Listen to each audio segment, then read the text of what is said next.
My daily routine in Narok part 2.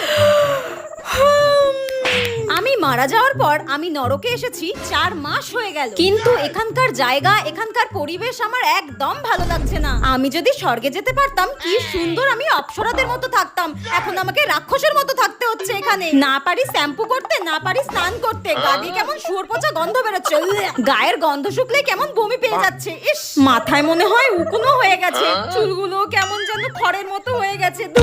আমার best friend আর আমি তো একই দিনে মরেছিলাম, কিন্তু ও গেল স্বর্গে আর আমি কেন নরকে এলাম? শালার জমরাত সব পাপ যেন আমাকেই করতে দেখেছে।